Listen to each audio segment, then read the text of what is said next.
Por mucho que esto sea noticias positivas, tenemos que reconocer que 2024 no ha sido un buen año. Ha sido un año en el que hemos visto, de hecho, que han avanzado las posiciones más ultras y más negacionistas. Negacionistas además con los derechos humanos y sobre todo y especialmente con la emergencia climática. Justo en un momento en el que cada vez son más evidentes los efectos del cambio climático, y la Dana de Valencia es uno de los últimos y más tristes ejemplos de ello. Mientras tanto, los partidos y movimientos sociales que deberían promover un cambio en el sentido ecosocial están casi pidiendo perdón por existir. Lo que está claro es que estamos perdiendo el partido. Y por tanto, no nos queda otra que pasar al ataque. Debemos tomar la iniciativa. Es urgente renovar nuestras acciones y nuestro discurso para convencer y para conmover, que viene a ser básicamente lo mismo. Bienvenidas y bienvenidos a Noticias Positivas, donde te contamos que otro mundo es posible. Y estamos aquí con nuestro invitado de hoy, Pepe Galindo, del blog Sostenible, y no solamente eso, sino un autor de los buenos, de varios libros, y precisamente venimos a hablar del último libro, un último libro con un título muy bonito, Deja que te susurre algo verde. Pues muchas gracias, Pepe, por susurrarnos noticias positivas. Bueno, muchas gracias a vosotros, a ti personalmente, Daniel, y a todo el equipo que formáis Noticias Positivas por el gran trabajo que hacéis. La verdad que me encanta seguiros en las redes y la gran labor que hacéis a nivel cultural y también medioambiental. El encanto, en el mejor sentido de la palabra, y el seguimiento es mutuo en redes también, porque nos tenemos que reforzar los que estamos en líneas muy similares, y porque además tu trabajo es muy bueno porque divulgas, por un lado, pero también desde una posición muy clara y muy comprometida y sin callarte nada. Y además porque exploras varias vías, ¿no? Está lo que haces en el blog, sostenible, pero no solamente está en ese, no está ese trabajo ahí sin más, no simplemente te limitas a lo que haces en ese trabajo en redes, ¿no?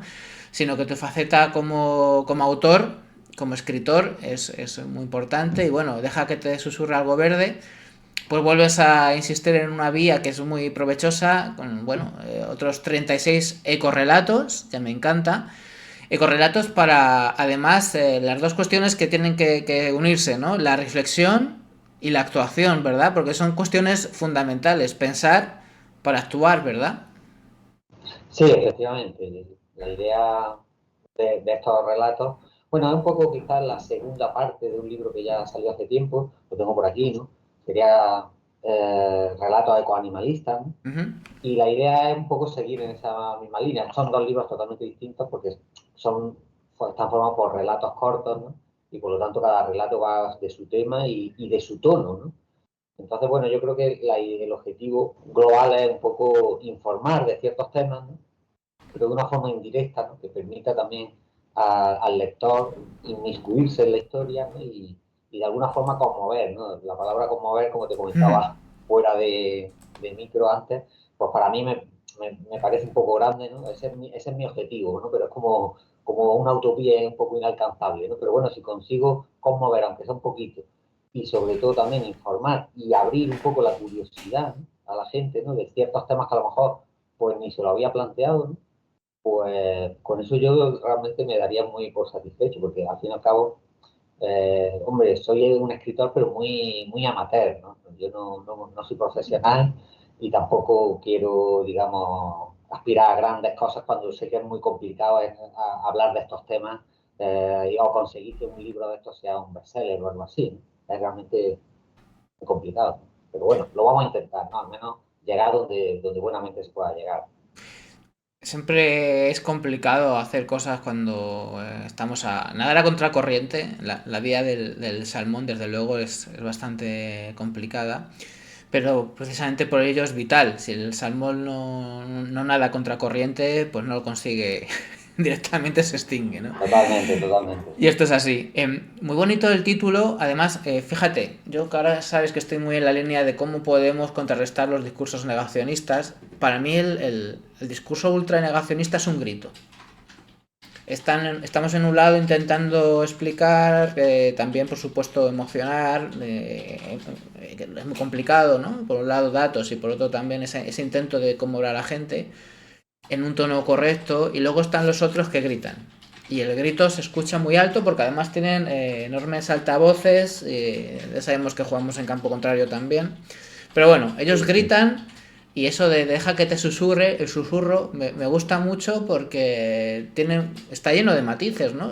¿Por qué ese verbo de susurrar? Sí, que quizás la has explicado tú mejor de lo que podría haberlo hecho yo, ¿no? La verdad que sí, la idea es justo eso, ¿no? Es comunicar, pero sin gritar, ¿no? De una forma tranquila, de una forma pausada, de una forma sin nerviosismo, ¿no?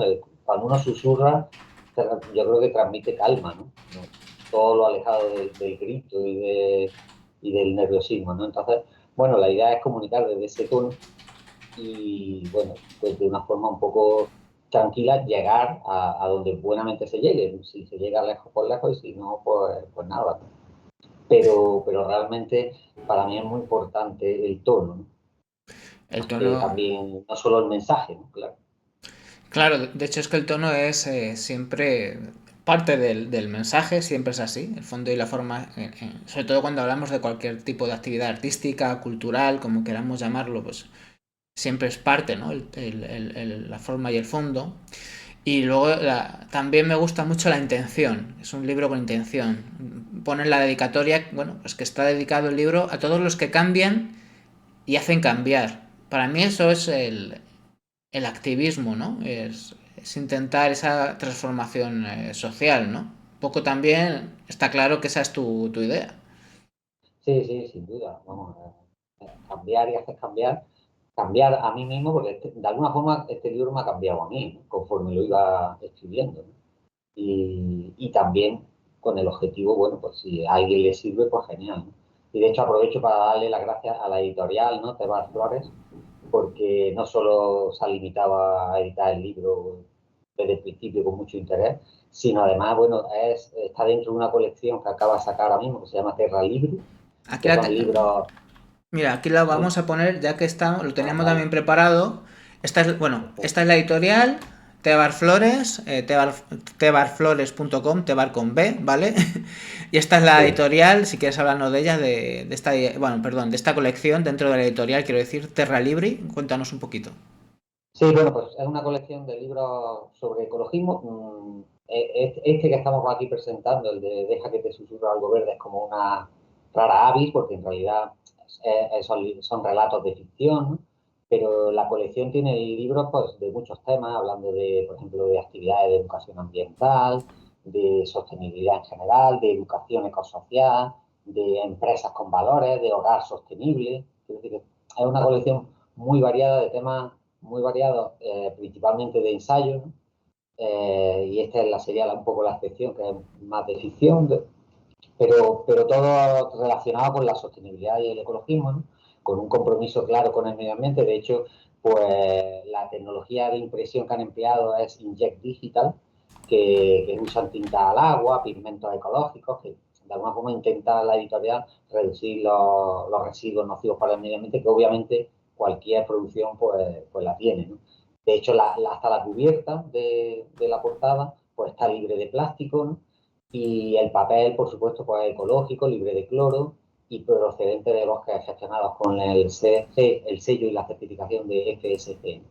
Ujú. Entonces, bueno, pues realmente ese compromiso a mí me ha gustado mucho, obviamente, a la hora de hacer un libro que siempre tiene un impacto, ¿no? A la fuerza. Eso está genial. Empieza a haber, bueno, siempre ha habido yo creo, pero últimamente he conocido unas cuantas editoriales que no solamente llevan el compromiso a los temas que abordan, sino a la propia manufactura del libro, ¿no? Se eliminan los plásticos. Eso complica la tarea de la edición. Es más difícil imprimir. Por ejemplo, el tema de las tapas y las cubiertas se hace más complicado imprimir una cubierta de calidad sin plásticos, pero lo Sí, hacen y también tenemos que ser conscientes de ello. Hay editoriales que también lo que están haciendo, Luego ya cada una lo ve de una manera, ¿no? Pero conocí hace poco estuve en el Conama y se llamaba Errata Naturae, creo que era, no me quiero a ver, Sí, sí, sí, es una tenemos. editorial muy Sí, te buena suena. también. Aquí está, sí. Errata Naturae. Errata Naturae, sí, lo he dicho bien. Sí, Te sí, es una suena, ¿no? editorial que publica libros muy buenos sobre ecologismo y animalismo, ¿no? Incluyendo el cómic. Hace un gran trabajo. Sí, Incluyendo el cómic, que es brutal. sí, Y también eliminan los plásticos. Y en su caso tampoco. Una cosa que han decidido, que eso ya va. Cada una lo ve de una manera. Pero en el caso de Rata Naturae, por ejemplo, dicen que no tiene sentido hacer ebooks porque se supone que, no sé si son 120 y tantos libros los que tú tienes que leerte en un ebook para compensar toda la huella energética de materiales que supone, porque claro, pensamos que lo digital va por el aire, ¿no? Que no tiene impacto. Pero anda que no tienes sí, que extraer correcto. materiales y energía para crear un dispositivo electrónico. Y por lo visto, para compensar, tendrías que leerte como 120, no lo estoy diciendo de memoria, pero me suena 120 y tantos libros, ¿no? Entonces, ¿qué pasa? Que si tenemos en cuenta que el lector medio en este país lee entre 8 y 10 libros al año, ¿no? Más o menos, eso es de media. Sí, Y sí, que por la obsolescencia programada, que es una de las trampas del sistema, están hechos los dispositivos electrónicos en los que tantos recursos se gasta, tanto material, tanta energía, materiales que hay que extraer, por supuesto, ¿no? Bueno, sí, pues todo ese caudal de todos esos recursos van a un dispositivo que en 3 años, adiós muy buenas, o 4 como mucho, ¿no? Entonces, claro, sí. nos sale que habría que leer pues 4 veces lo que un lector medio para compensarlo, más o menos, ¿no? Sí, Pero, sí. en fin, lo que está claro es que más allá de estos debates que son interesantes, pues que empieza a haber muchas editoriales, y no solo pasa en este mundo, en muchos mundos relacionados con la cultura, que hay ese compromiso tanto de temas como de la parte de la manufactura del producto cultural, y está genial, ¿no? Porque va en la línea de eso de no solamente hacernos reflexionar, sino también tiene mucho que ver con cómo consumimos lo que consumimos, ¿no? Y también esto enlaza con una de las partes, es verdad que una parte pequeñita, pero una parte muy grande que tenemos que hacer, ¿no? Tú lanzas una pregunta muy interesante justo al principio del libro, ¿no? Y que tiene que ver con esa reflexión que tenemos que hacer con lo que consumimos, cómo consumimos, etcétera, ¿no? Tú dices que somos capaces de, bueno, formamos a ingenieros en nuestra sociedad, ingenieros que lanzan cohetes al espacio, que es algo que si lo piensas es increíble, ¿no? O médicos que te salvan la vida, literalmente, o abogados que son capaces de sacarte de un marrón, básicamente, ¿no? Bueno, tenemos conocimientos de sobra, ¿no? Por no decir todas las movidas que se están haciendo con la inteligencia artificial, ¿no? Que por cierto tiene un impacto que lo flipas, ¿no? Pero es eso, por mucho que tenemos esa capacidad, pues seguimos teniendo nuestros mares llenos de plástico y nuestra sangre llena de plástico, estamos reventando todos los ecosistemas, hay una crisis de biodiversidad tremenda, hay una extinción masiva en marcha, ¿no? Provocada también por el cambio climático. Es decir, una sociedad que es capaz de crear, de generar tanto conocimiento y tantos profesionales para ellos, para tantas cosas, tenemos la capacidad para hacer algo y en el caso del tema ambiental no lo estamos haciendo. No estamos poniendo todo este conocimiento que nos permite hacer de todo para impedir el daño a nuestra casa. ¿Y por qué está sucediendo eso? Sí, realmente es un misterio, quizá todo se resuelve con una ignorancia, ¿no? Porque yo creo que Claro, el ser humano no es capaz de entender la auténtica, digamos, el auténtico problema donde nos estamos metiendo como sociedad, ¿no? Y cada uno va mirando su día a día y su ombligo y sus intereses personales y la globalidad se nos pierde, ¿no? Se nos pierde. Y quizá ahí está la explicación, pero realmente es una explicación muy pobre porque los científicos no están avisando, ¿no? Cuando uno va al médico, si el médico le dice tómate estas pastillas, pues normalmente uno se las toma. ¿Por qué? Porque confía en la ciencia, ¿no? Sin embargo, si es un médico yo le hago caso, pero si es un ecólogo o es un naturalista o es un científico físico o climatólogo, parece que no nos interesa su opinión, ¿no? Porque nos obligaría a cambiar nuestro modo de vida de una forma mucho más seria que tomarse una pastilla. Tomarse una pastilla es fácil, pero cuando queremos cambiar nuestro estilo de vida, pues ahí chocamos frontalmente con una serie de intereses muy complicados y sobre todo hay muchos intereses de empresas que de hecho tienen mucho más poder que la gente particular. La gente particular yo estoy seguro que muchos estarían cambios radicales en su modo de vida si fueran acompañados no de un cambio radical cultural, sino un cambio radical en la sociedad, ¿no? Y las empresas que tomaran partido en esos cambios. Pero cuando uno ve que realmente nadie o los grandes poderes no hacen nada decisivo, pues también desanima mucho. Es que hay muchos discursos muy contradictorios, ¿no? Y hay veces que el discurso oficial sobre la sostenibilidad, que oficialmente parece que todo el mundo es sostenible y todo el mundo está súper comprometido, ¿no? A mí me toca ir a muchos eventos de sostenibilidad y todo el mundo dice que todo el mundo lleva la sostenibilidad en su ADN, todo el mundo, ¿no? Y entonces me planteo, si todo el mundo lo está haciendo tan bien y todo el mundo está haciendo cosas tan increíbles y tan elogiables, ¿cómo es posible que cada vez la cosa vaya peor? Evidentemente hay una disonancia cognitiva ahí y claro, yo entiendo que la gente diga, al final esto es mentira, nos están contando su rollo, que algo de eso hay. Que el problema de los bulos es que no son simplemente mentiras, son medias verdades. Y claro, al final la gente pues... es que hace falta, que también es otra de las cuestiones que sobrevuelan mucho de los relatos, ¿no? Hace falta una educación ambiental crítica, además, una educación ambiental con capacidad crítica para analizar todo lo que está sucediendo, que no siempre es fácil, porque no porque la gente no quiera, es que no la han educado para ello, ¿verdad? Exacto, sí, sí, sí. No, no, no. Fallamos en muchos aspectos, pero para mí uno de los grandes fallos es la educación. La educación ambiental en los colegios es nefasta, vamos, o cuando no inexistente, ¿no? Claro. Y a los niños a lo mejor se les da una charla sobre lo importante que es el reciclaje y totalmente absurdo. Y lo digo con conocimiento de causa porque a mí me han invitado a dar charlas en colegios y justo el que hablaba antes hablaba de la importancia del reciclaje. Y digo, no, si el reciclaje está bien, pero si te centras en reciclar, estás engañando a la sociedad porque el reciclaje es una parte importante, pero cuando has fallado en dos partes fundamentales antes, ¿no? Que es reducir y reutilizar, que esas son las tres leyes de las tres R famosas que llevan años citándose del ecologismo. Y nada, y la última, nos centramos en lo último, la última R porque es la más fácil. Es la más fácil, aunque se haga mal, si se hace mal, pues no sabemos quién tiene la culpa, pero nosotros, al menos la gente dice, yo reciclo. Reciclar es echar una botella en un contenedor, ¿no? Y luego, a lo mejor esa botella, gran parte de esas botellas arden en misteriosos incendios y que al final no llegan ni siquiera a reciclarse. Entonces, todo hay un conglomerado de problemas y fallamos en educación, porque cuando los jóvenes sean adultos y tengan cuota de poder, si esos jóvenes han sido bien educados en temas ambientales, seguro que tomarán decisiones mejores. Por ejemplo, hay un congreso en Málaga que se llama Green Cities, Ajá. de todos los años o cada 2 años, ahora no estoy seguro, hay un congreso en Málaga que habla sobre ciudades sostenibles.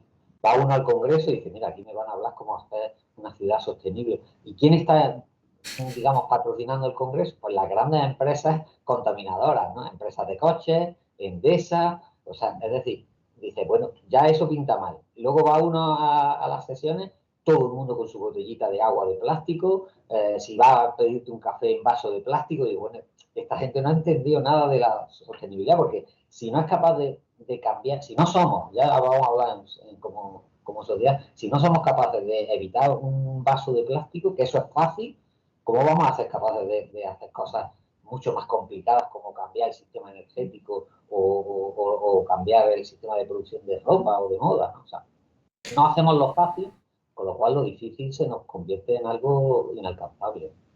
Yo te lo he añadido más, es que se ha convertido esa visión de la sostenibilidad, ¿no? Esa visión tan criticable y tan falta de fondo, tan greenwashing, ¿no? En realidad, de la sostenibilidad, se ha convertido en un discurso tan institucional que ahora Sí, la rebeldía parece que es situarse en el lado contrario, ¿no?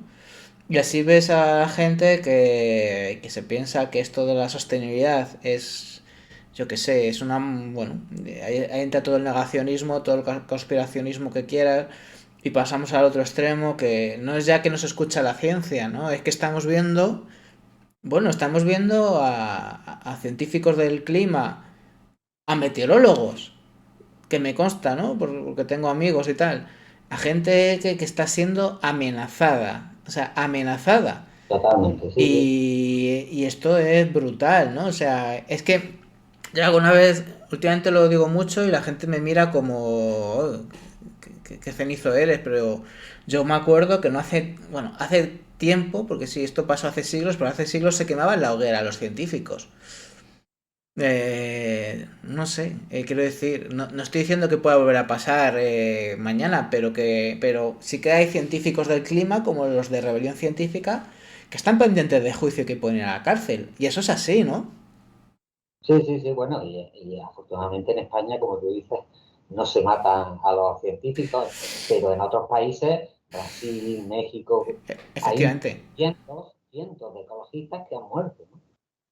Ah, de Pensado Mar- Huiva hasta Berta Cáceres, Berta Cáceres, efectivamente, que se hizo más de famosa. 200 en el último año. O una ONG hace Pues, poco, no me acuerdo, claro, más de 200 en el último año. eso es una barbaridad, ¿no? Y asistimos a eso y nada, bueno, y no podemos hacer nada y los políticos a más alto nivel ni siquiera comentan el problema, ¿no? Cuando van a lo mejor de una visita institucional o algo así. O sea, realmente es un problema gravísimo, ¿no? Y ahí, como tú decías, mucho greenwashing, ¿no? Yo me he peleado con gente porque critico el coche eléctrico, ¿no? Y dice, pero hombre, si tú eres ecologista, ¿cómo puedes criticar el coche eléctrico? ¿No? Y dice, pero al final es un poco mejor, ¿no? Y le dice, mira, el coche como vehículo de transporte tiene mil problemas. Es verdad, el coche eléctrico te resuelve uno de esos problemas, Sí. uno, pero y los otros 999, ¿no? Tienes que entender que todos los problemas en su conjunto, ¿no? Y si resolver un problema, pues es mejor que no resolverlo. Pero realmente el coche eléctrico no es para nada ecológico, como lo que tú decías del libro electrónico, ¿no? Podría ser ecológico en ciertas circunstancias, usándolo de cierta forma y fabricándolo y teniendo en cuenta la energía de forma completa, ¿no? Pero así en frío, decir, yo me compro un coche eléctrico porque soy ecologista, pues no has entendido para nada el problema realmente, ¿no? O sea, te interesa quizás más la imagen que la realidad, ¿no? Porque de hecho hay estudios que dicen que un coche contamina muchísimo más. Un coche de explosión, ¿no? de gasolina, contamina mucho más por las ruedas que por el tubo de escape, ¿no? O sea, las partículas que sueltan las ruedas cuando se van desgastando están contaminando los mares, los ríos, los lagos, mucho más que el tubo de escape está contaminando el aire, que también. Entonces, claro, el coche eléctrico, por desgracia, todavía no va flotando, no va sobre ruedas, por lo tanto, la principal contaminación de partículas de un coche no está evitada por cambiando el motor. Y así También como un montón de cosas, ¿no? en algunos de los relatos también he visto cómo se hablaba bastante de este tema de la movilidad eléctrica y de las ciudades, ¿no? Y de cómo son y cómo podrían ser ciudades, ¿no? Lo que pasa Sí, en el tema de la movilidad, que más allá de qué circula por las vías, ¿no? De cómo tienen que ser esos coches o estos automóviles. Claro, es que tú imagínate coger a los que critican los automóviles eléctricos, que es verdad que tienen muchas cosas negativas y yo tampoco estoy a favor de ellos, pero sí que es verdad que también precisamente como en los bulos se mezclan muchas medias verdades, se aprovecha esa parte criticable y con razón para meter muchos bulos y muchas cosas y hay mucha gente con la que en cuanto saben que tú te dedicas a estos temas te vienen con la movida del coche eléctrico y que el coche eléctrico no es la solución, pero te lo dice gente que tú sabes que no es ecologista. Entonces yo a veces, Pepe, digo, sí, vale, muy bien, estás en contra del coche eléctrico, pero como yo ahora te suelte, que ciertamente yo no estoy a favor del coche eléctrico y que lo que tenemos que hacer es un cambio radical de nuestras ciudades, apostar por por vehículos públicos, por sistema de movilidad colectiva, que a lo mejor habría que ver también temas del teletrabajo, o sea, que tendríamos que darle un cambio completamente a un señor que te está criticando el coche eléctrico no porque sea ecologista, sino porque no porque claro. quiere seguir usando el coche para ir a comprar el pan a 200 metros de casa, le va a estallar la cabeza. Entonces, es uno de esos debates Estando de acuerdo en lo que tú dices del coche eléctrico, vale, ¿cómo le decimos a este señor que esto poco que quiere Claro, cambiar, que le molesta? No, es que no tienes que cambiar esto, tienes que cambiar todo esto. ¿Cómo lo hacemos? claro, sí, sí, la gente está pensando en cambiar de motor cuando lo que hay que cambiar es de sociedad, ¿no? Entonces, efectivamente, eso puede ser una explosión mental, ¿no? Y todo Claro. va, porque quizás nos falta educación. Además, hay un relato en el libro este, Deja que te susurre algo verde, que Ujú. se llama Dominga, que a mí Sí, me lo ocurre un poco, yo no sé si suficiente, ¿no? Pero la idea era visualizar o hacer que el lector visualice qué es lo que sería una ciudad ideal, entre comillas ideal, porque siempre puede haber cosas que sean positivas en un aspecto, pero también negativas en otro, ¿no? Y entonces, bueno, la idea era relatar cómo sería una ciudad ideal, ¿no? Por supuesto, pues claro, no es que habría coches eléctricos, es que no habría coches, ¿no? Por efectivamente. supuesto, ambulancias, autobuses, bomberos, policías o taxis, pues quizás sí, ¿no? Obviamente, ¿no? Pues, lo ideal sería mantenerlo, ¿no? Porque el coche es fantástico, ¿no? Cuando tienes prisa o cuando tienes una urgencia, vamos, no hay que demonizarlo, pero claro, hay que usarlo, digamos, convenientemente, ¿no? A lo Y mejor así es un montón de detalles. lo que no tenemos que ser son propietarios de coches. A lo mejor estos sistemas de coches Claro, compartidos, pero que hubiera a lo mejor una plataforma pública que permitiera que fuera asequible, que llegara también a los pueblos, ¿no? Yo qué sé, a lo mejor sería una opción, pero básicamente el tema es que eso, que los que te critican el coche eléctrico, pero no porque tengan esta sensibilidad ecologista, sino porque en realidad no quieren que cambie nada. Pues claro, bueno, aquí en Madrid lo hemos visto, ¿no? Posiblemente, con todas sus imperfecciones y sus fallos y sus cosas muy criticables, pues el gobierno que había con Carmena, pues al menos se atrevió a lo de Madrid Central. Y bueno, el señor que ahora gobierna, ¿no? El Ayuntamiento de Madrid, pues Martínez Almeida, fue con un discurso que directamente salía en carteles diciendo que iba a quitar Madrid Central. Bueno, pues yo este junio estuve en el equipo de comunicación bueno, estuve cubriendo el foro de las ciudades de IFEMA y el señor Martínez Almeida, básicamente, y lo ha hecho en varios foros, lo ha hecho en varios foros, y en varios foros él presume de Madrid 360, que es Madrid Central maquillado. Quiero decir, y hay que decir es un poco esceno, ¿no? sí, sí, sí. Y hay que decir que él ha hecho ese Madrid 360 porque la obliga a Europa, no porque Exacto, lo vea razonable para la salud de su población. Madrid es una de las ciudades más contaminadas de Europa así es. y Europa le ha obligado a tomar medidas, ¿no? O sea, Es que si no afortunadamente, era una multa que de narices que... obviamente, es decir, los madrileños pueden estar un poquito, no mucho, pero un poquito más sanos gracias a Europa, no gracias a su alcalde, porque su alcalde no estaba interesado en esa ganancia de salud, ¿no? Y los médicos en Madrid lo dicen, yo he leído varias entrevistas de médicos en Madrid, lo tienen clarísimo. En cuanto sube la contaminación, los ingresos hospitalarios suben, ¿no? O sea, que los médicos sí que realmente saben los problemas de la contaminación, pero nadie les pregunta.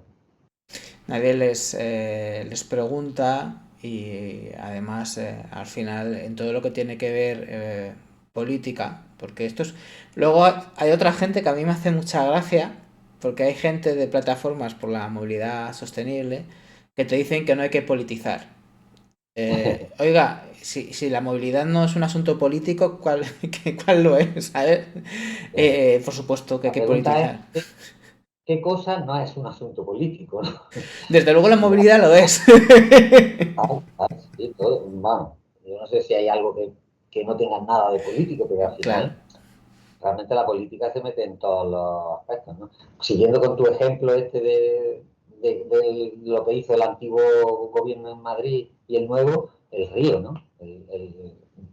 Manuela Carmena renaturalizó el río Manzanares y este gobierno actual no solo le está sacando partido, sacando pecho de esa fantástica, sino hasta que le ha puesto luces.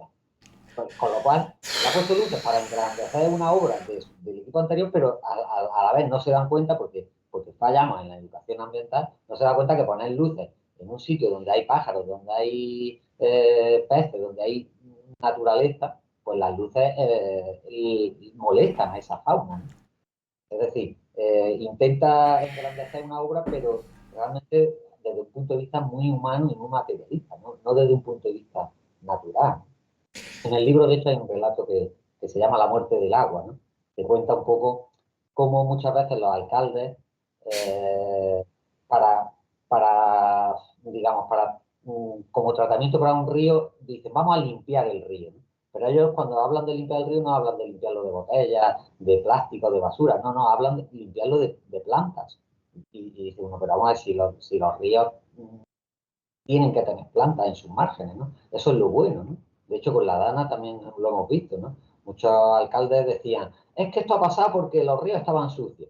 Dice, precisamente, si hay vegetación en el río, eso frena un poco el agua, hace que el agua se absorba mejor y al final llega menos agua y llega más despacio y provoca menos daño, ¿no?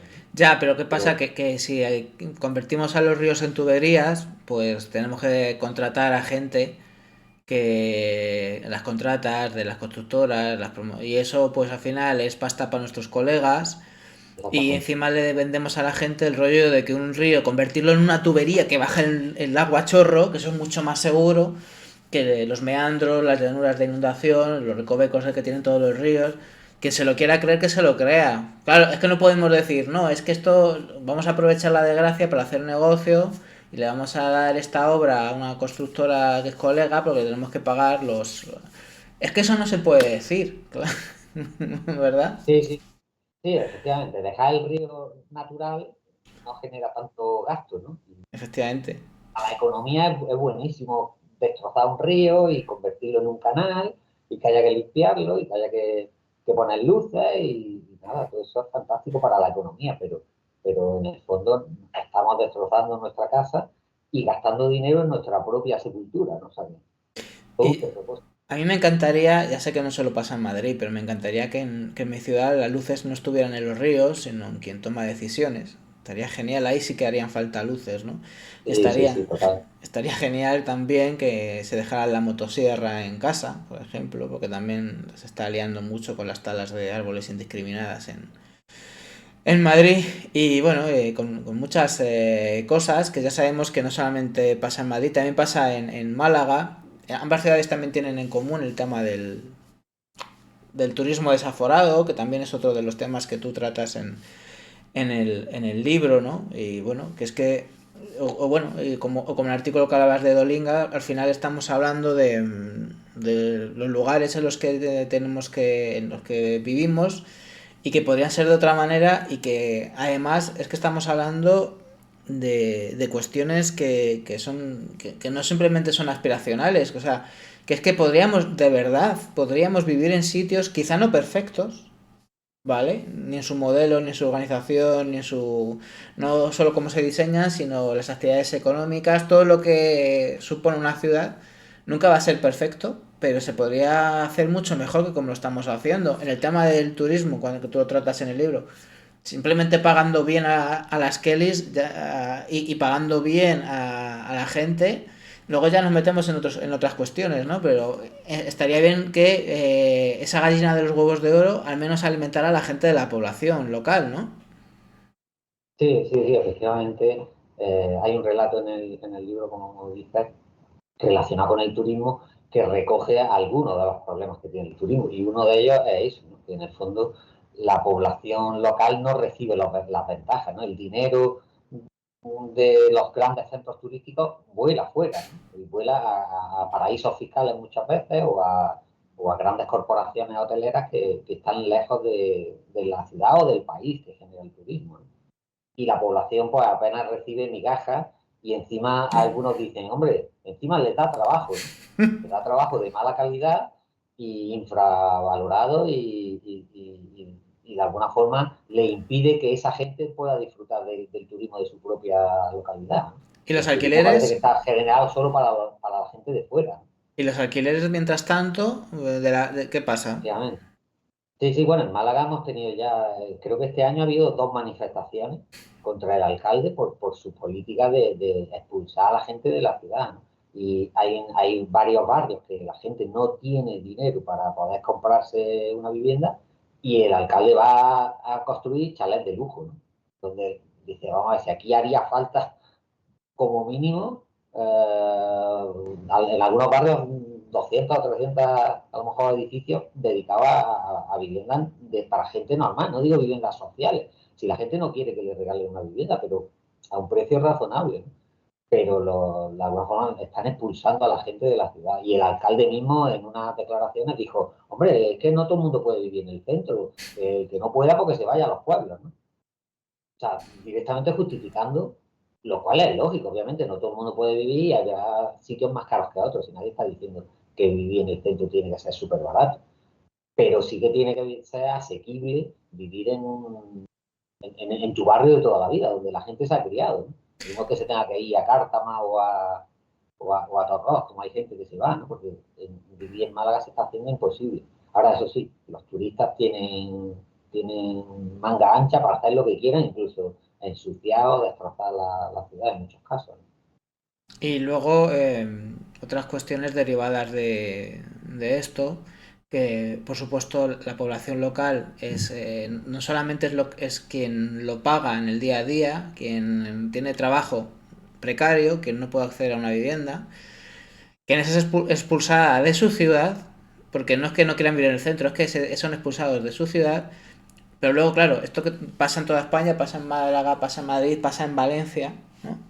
Luego hay una Dana, por ejemplo, y claro, ¿quiénes son los que van a... quienes van a levantar esos barrios, esa zona de la Valencia periurbana, que además me explicaron, yo tengo amigos viendo la zona y bueno, pues son como, bueno, es la zona, pues eso, no es el centro de Valencia, son esa zona periurbana de barrios y de pueblos donde estaba la clase obrera de Valencia, que muchas veces es expulsada, como pasa en Málaga o en Madrid, del centro de las ciudades, pero claro, luego resulta que te vas a las afueras o lugares que era históricamente más barata la vivienda también sube y están pagando mucho. Y esa gente con empleos precarios, que pagan alquileres históricamente muy elevados, son los que ahora, en el caso de Valencia específicamente, son los que van a tener que levantar la ciudad. No van a ser los turistas, ¿verdad? No van a ser los turistas. Entonces, eso va a significar algo. Vamos a entender que tenemos que cambiar ese modelo porque no da de sí, ni económicamente para la gente del lugar y que ambientalmente es sostenible, sobre todo en lugares que son básicamente, bueno, que están más expuestos a cuestiones que tienen que ver con el cambio climático, porque cada vez va a haber más eventos extremos. Claro, habría tanto que reflexionar, Pepe, y que reflexionar y que hacernos cambiar de modelo, pero yo creo que no estamos en esas reflexiones, ¿eh? Socialmente, quiero decir. No, no, para nada, hombre. Es verdad que el tema medioambiental se habla ahora más que hace 20 años, pero yo a veces digo, casi mejor estábamos hace 20 años, hablamos menos, pero estábamos mejor, ¿no? Ahora estamos hablando más, pero estamos destrozando más, ¿no? Con lo Sí, cual hemos avanzado un paso para adelante y 7 para atrás, ¿no? Es un tema complicado. Por ejemplo, en Málaga hay una zona de Málaga que tiene muy pocos parques, muy pocas zonas verdes, ¿no? Y hay unos antiguos terrenos de Repsol que están contaminados, de hecho, ¿no? Y la gente que vive en el barrio ese lo que quiere es convertirlo en un bosque urbano, ¿no? claro. Bueno, pues el ayuntamiento dice, bueno, vamos a generar un poco de bosque, que al final va a ser un pequeño parque, y el resto vamos a hacer rascacielos. Es decir, que una zona que realmente no es una zona cara, porque ahora mismo es una zona pues, de gente trabajadora, de gente normal, ¿no? Pues si se hace un buen parque, ya puede venderlo a gente rica y gente que pague más. Y por eso dice, pues entonces vamos a hacer viviendas para esa gente rica que va a comprarlo cuando esté el parque, ¿no? Claro, los vecinos tienen ahí una lucha contra el alcalde que dice, no, no, nosotros queremos el bosque urbano, lo queremos completo, porque si no, ya no es bosque, ya es un parque normal y corriente. Y tiene ahí una lucha entre, digamos, el poder económico, darle vivienda a los ricos y que muchas de esas viviendas las comprará gente rica para alquilarla para turistas, o bien aumentar la calidad de vida de Málaga en su conjunto, porque un bosque urbano no es solo para el barrio, ¿no? Es como Central Park. Central Park es absurdo decir, Central Park en Nueva York es un barrio solo para los que viven en la Quinta Avenida. En realidad es un magnífico parque para toda la ciudad, ¿no?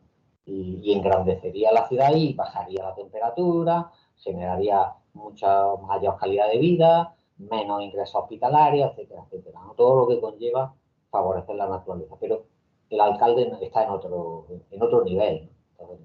Entonces, no es fácil ponerse de acuerdo. ¿Cómo se crean los entornos en los que vivimos y qué pasa cuando hay una desgracia? Mañana, tú imagínate, vamos a ponernos, yo qué sé, también no ha pasado igual, no ha sido de la misma magnitud que en Valencia, pero yo he visto imágenes de unas lluvias brutales en el centro de Málaga. Brutales, o sea, las hemos visto, también ha caído ahí lo más grande, ¿vale? A Dios gracias no ha sido para tanto, pero tú imagínate, mañana se lía, estilo lo que ha pasado en Valencia, y hay que reconstruir. ¿Cómo se reconstruiría? Yo creo que si vinieran baldadas, esos ricos y ese capital que quiere venir a varios y a pisos de lujo serían los primeros en irse, ¿vale? Y eso sería así. Y luego no solamente eso, sino cómo se reconstruiría. Porque ahí está la cuestión. ¿Se reconstruiría por una vez y teniendo en cuenta las necesidades de la gente que sí que se va a quedar, que sí que se va a remangar? ¿O se volvería a reconstruir teniendo en cuenta, bueno, el mejor postor, ¿no? Es que eso ¿qué va a pasar en Valencia ahora? ¿Cómo se van a reconstruir los barrios? ¿Se va a reconstruir para la gente que sí se va a quedar en Valencia o se va a reconstruir para quién se va a reconstruir? Sí, sí, realmente es una reflexión fundamental, ¿no? Y muchas veces yo lo que estoy viendo allí en Valencia es que se está reconstruyendo para dejar las cosas como estaban. Y dice, pero si es que estaban mal. ¿No habéis dado cuenta que estaban mal hechas? ¿No habéis dado cuenta que alguien, algún alcalde, algún arquitecto, alguna empresa movió los hilos para que se permitiera construir en un sitio que no se debió construir nunca? Y por eso ha pasado lo que ha pasado. De hecho, hay un libro no me acuerdo del año, pero era de 1917, creo recordar, ¿no? Que decía, en esta zona de Valencia va a haber una inundación. Pero no era porque era alguien futurólogo ni nada de eso, sino porque ya vio una inundación y yo también puedo decir que en esa zona de Paiporta habrá otra inundación. No puedo decir cuándo, pero seguramente antes de 100 años va a haber otra inundación. Es decir, si se reconstruye, pues genial, pero los hijos de la gente que vive allí vivirá otra inundación casi segura, ¿no? Entonces debemos prepararnos para eso. En Málaga hubo una cosa que se hizo bien hace muchos años. Málaga vivía inundaciones periódicas y todo era porque los montes de Málaga los habían deforestado para plantar viñas. Como vino la enfermedad de la filosera, creo que recordás que se llamaba, todas las viñas se abandonaron, ¿no? Y estaban los montes pelados. Cada vez que llovía, pues arrasaba la ciudad. Entonces realmente se reforestó todo lo que ahora es el Parque Natural de los Montes de Málaga y gracias a eso pues se han evitado un montón de inundaciones. Entonces, bueno, a veces pensar en la naturaleza y cuidar la naturaleza nos beneficia, ¿no? Y por otra parte, siguiendo lo que decías, Málaga tiene muchos problemas de infraestructuras mal construidas, ¿no? Aquí llueven 4 gotas y a la mínima se forman charcos en todas las calles, ¿no? Es decir, que uno tiene que andar con miedo de que un coche pase y le salpique, ¿no? Que no tiene sentido. Una calle no debería formar charcos porque caiga un poco, ¿no? Y luego, si en vez de 4 gotas son 8, ya son inundaciones, ¿no? Vamos, aquí no, afortunadamente no se puede comparar con la Dama de Valiente, pero vamos, yo tengo amigos que su coche se le ha inundado, ¿no? Sí. Estando en la calle, ¿no? No es que estaban en un garaje, no, en plena calle hay zonas que porque se ha inundado y han perdido su coche. Es decir, que deberíamos repensar cómo hacer las ciudades. Por mucho que estemos en el siglo XXI, en el siglo y la época de la inteligencia artificial, de todo lo que tú quieras, pues la naturaleza ya se sabe, reclama su sitio y demuestra que somos dependientes de ella, lo cual nos debería llevar a reflexionar sobre nuestra relación con la naturaleza. De eso van tus libros, este último también. Y también en Deja que te susurre algo verde, como todos tus libros anteriores, hay un pozo muy importante del animalismo. Yo creo que más allá de que sea uno vegano, no sea vegano, yo no soy vegano, pero sí que considero que la reflexión animalista es fundamental porque nos obliga a replantearnos nuestras relaciones con la naturaleza, con los seres vivos, y eso también nos lleva a reflexionar nuestra relación con los demás, ¿no? Y entonces es una reflexión necesaria que te permite, bueno, replanteártelo todo, en una época en la que nos tenemos que replantear todo, ¿no? Sí, sin duda, sin duda. La verdad es que el tema del animalismo, incluso la gente que no es vegana, yo tampoco lo soy, de hecho, de forma estricta, ¿no? Pues da lo mismo. No hace falta ser vegano, pero sí tener cierta sensibilidad hacia los animales y también, en el fondo, hacia el medio ambiente, hacia nuestros propios, digamos, nuestros propios semejantes, ¿no? Porque en el fondo respetar a los animales tiene un montón de ventajas que nos beneficiamos todos, ¿no? Porque, por ejemplo, las macrogranjas no solo es sufrimiento extremo para los animales, sino que en el fondo están contaminando el agua, el aire y las tierras donde nosotros vivimos, ¿no? Por lo cual es algo realmente necesario, ¿no? Si no conseguimos mejorar el trato que le damos a los animales, no vamos a conseguir para nada ser sostenibles ni de lejos, ¿no? Ni de lejos. Es una variable que hay que meter en la ecuación, nos guste o no, ¿no? Incluso aunque la gente dijera, no, es que a mí me da igual que los animales sufren. O como decía Descartes, ¿no? Que los animales no Sí. sufrían porque eran como robots. Bueno, vale. Es que me da igual, aunque piense así, si no cambiamos nuestra forma de tratar a los animales, no vamos a conseguir salvarnos a nosotros mismos, ¿no? Yo hace poco pude conocer a Pedro Pozas, que es el que lleva el proyecto Gran Simio, que básicamente quiere Muy bueno. reconocer a los, bueno, pues eso, a los grandes simios. Dice que vamos, son como nosotros, somos homínidos como nosotros y deberían estar mucho más protegidos, ¿no? Porque en el fondo, pues eso, somos primos hermanos, ¿no? Y eso supondría que habría que protegerles con leyes que impidieran todo tipo de abusos sobre ellos o que se les metiera bueno, en circos o en zoos. Básicamente darles una protección como personas no humanas, ¿no? Que ha habido mucha gente que ha intentado ridiculizarle cuando hay una base científica en todo esto muy clara. Y hay una reflexión que yo me hago, Pepe, no sé cómo tú lo verás, ¿no? Pero en plena expansión del mensaje fascista, de odio, y que dice que los que profesan otras religiones o los que proceden de otros lugares del mundo, que no son seres humanos como nosotros, porque eso es el racismo y la xenofobia, ¿no? Que el migrante no es igual que tú, no merece los mismos derechos que tú, por tanto no es igual, de alguna manera se está diciendo que no es tan ser humano como tú. De hecho es así, el nazismo y el fascismo se basan en este tipo de discriminaciones, ¿no? Y todos aquellos que tienen estos discursos es porque en el fondo piensan eso, que el migrante, el que viene de fuera, no es como tú.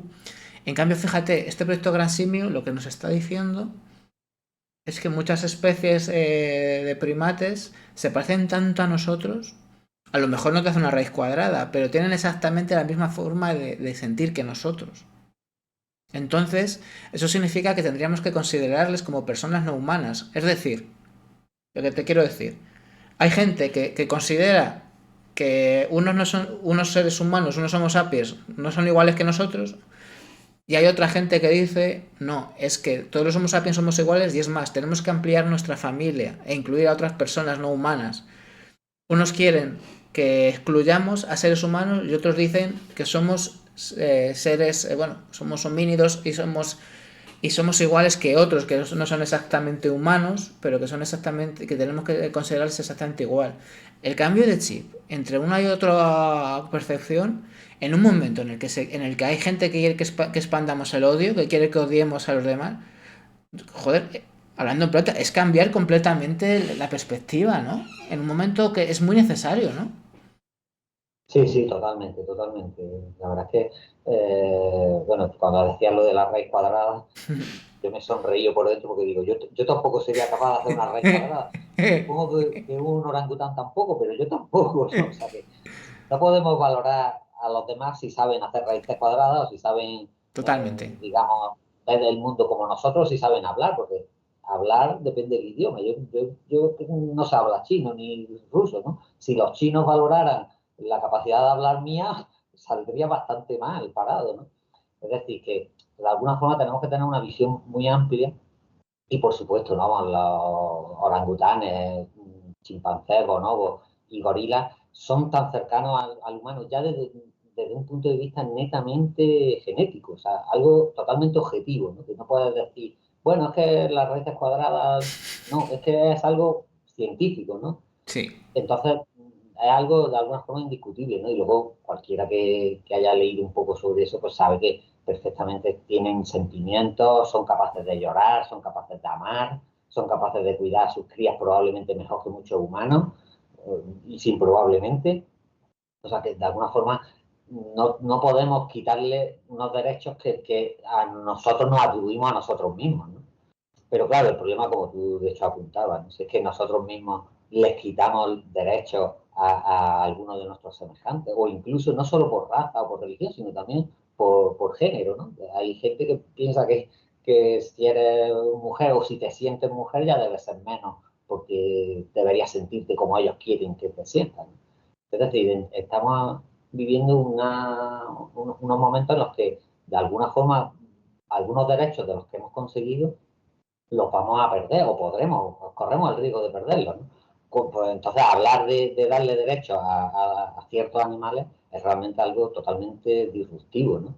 Pero a la vez muy necesario, ¿no? Y de hecho, en el relato hay varios, o sea, en el libro hay varios relatos relacionados con los animales, pero por ejemplo hay uno que comenta cómo sufren las ovejas cuando se las cría para lana, ¿no? Porque mucha gente piensa, bueno, la lana, la leche, los animales no hay que matarlos, no sufren.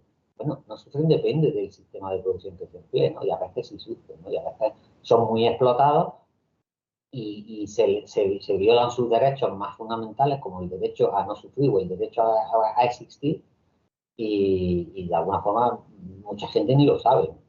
Porque no hay interés en que se sepa, ¿no? En los anuncios de ropa nunca te van a salir cómo tratan No. a las ovejas, ¿no? Dirán, oh, lana pura, lana virgen. Fantástico, un jersey muy suave, ¿no? Pero lo que hay detrás nunca te lo enseñan, nunca lo enseñan. Nunca te lo enseñan y por eso es tan importante esta reflexión animalista, porque nos obliga a replantearnos muchísimas cosas.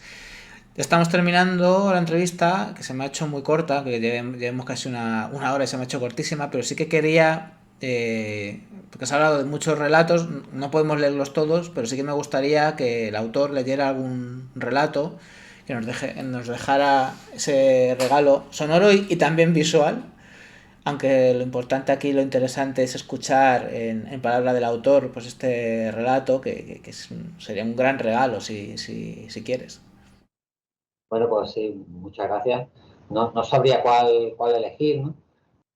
Pero bueno, sí comentar que yo creo que a cualquier persona habrá relatos que no le guste y a cualquier persona habrá relatos que le guste, porque todos los relatos tratan temas distintos y también un tono distinto. Hay algunos relatos incluso que van un poco dirigidos a niños, ¿no? Por el tono o por el tema, ¿no? Y bueno, el libro se ha intentado que sea muy variado, ¿no? Me gustaría leer uno que es muy cortito, es un micro relato, por no hacerlo demasiado largo, que va dedicado a todos los que han sufrido el desastre ambiental que Shell, la empresa Shell, la petrolera Shell, generó en Nigeria, ¿no? Antes, de hecho, comenté un poco de pasada lo que, bueno, el desastre de este país a través de la persona de Ken Saro-Wiwa, ¿no? Un ecologista que fue asesinado allí hace unos cuantos años en Nigeria, fue condenado por un tribunal militar y sencillamente él lo que hizo es defender a su pueblo de un desastre ambiental que provocó la empresa Shell allí en Nigeria. Y entonces, bueno, este relato lo he titulado Manos Negras, ¿no? Y dice así, ¿no? Era un río oscuro ondulando sus orillas ennegrecidas. Un padre navegaba con su hijo en una chirriante barca. Las redes iban vacías, pero llenas, repletas, rebosantes de manchas negras. Cuando yo era niño había muchos peces, dijo el padre. Luego llegaron los blancos y todo se volvió negro. Sarowiba y los suyos fueron asesinados. Lo mismo hicieron con el río. El niño metió las manos en el agua y salieron más oscuras que su piel. Papá, si los blancos quieren el petróleo, ¿por qué no se llevan todo esto? Bueno, eso es todo. Sí, además, este lo he leído hoy, antes de la Ajá. entrevista, y he pensado, claro, que también es que eh, es otra de las cuestiones que sobrevuela, ¿no? en todos los relatos, no solo en este libro, ¿no? En otro libro de estudios también, creo que está claro que no somos conscientes del impacto, de los impactos de nuestras actividades, no solo de las que hacemos directamente, sino de las actividades que mantienen el funcionamiento de esta máquina insostenible, ¿no? De este sistema, llamémoslo como quieras llamarle, capitalista, productivista, lo que tú quieras, ¿no? Pero no solamente lo que hacemos, sino lo que sostiene esto, el espectáculo este lamentable, pues eso, no somos conscientes de él. Y tus reflexiones, porque hay mucha reflexión y además con mucha motividad detrás de los relatos, pues ayudan a que seamos conscientes. Hay uno, no sé si tienes ahí, hay uno que tiene que ver con las redes sociales, que era algo así, no tengo el libro delante, si lo tienes tú, este de, no, si yo dedico mucho tiempo a mis redes sociales, no sé si sabes cuál te digo, ¿no? Que es otro concepto de las Sí, sí, redes, sí. si lo tienes ahí, que son nada, son... Sí, ese es otro micro relato. Estoy buscando, no me acuerdo muy bien. Está por el final, ciento y pico. Sí, Me suena, voy a ver si lo pudiera yo encontrar, aunque... sí, si tienes el libro, en la 101 empiezan los relatos, eso, de 4 microrelatos sobre las redes a sociales. ver si lo encuentro. Y lo que no sé cuál de los 4, porque son 4, no sé cuál de los 4 te refieres. Recuérdamelo un poco. Pues es uno en el que el chico habla de... A ver, sí, a lo mejor te voy a decir la página Ah, porque ya sé cuál es, ya sé cuál es. Sí, sí, lo tengo aquí si quieres. ese, pues si quieres leernos ese de las redes sociales estaría guay. Vale, sí. Se llama Absorbido. Dice, creo que me estoy pasando. ¿Cuántas horas dedicas tú a las redes sociales? Muchas. Bien temprano cuido unas horas a mi madre. Y todas las tardes quedo con mis amigos para hacer deporte, ir a un museo o ver una película. Y los fines de semana soy voluntario de Ecologista de Nación y en el Hospital Materno Infantil. Esas son las redes sociales. Es que me ha encantado porque he dicho, pues claro, ahí está. Claro, es que hay muchos tipos de redes sociales. La verdad es que hay muchos tipos de, sí, pero lo que llaman redes sociales, al final la red más cierta pues es la que nos une a todos, ¿no? Como nodos Sí, de esa red, ¿no? Que hay muchísima gente que se pasa en redes sociales mucho tiempo, pero al final las redes sociales auténticas son las humanas y el mejor chateo es el de los bares, claramente. En fin, estamos terminando ya el programa PP. No sé si quieres, ya sabes que a mí siempre me gusta terminar con una última reflexión, ese pequeño minuto de oro.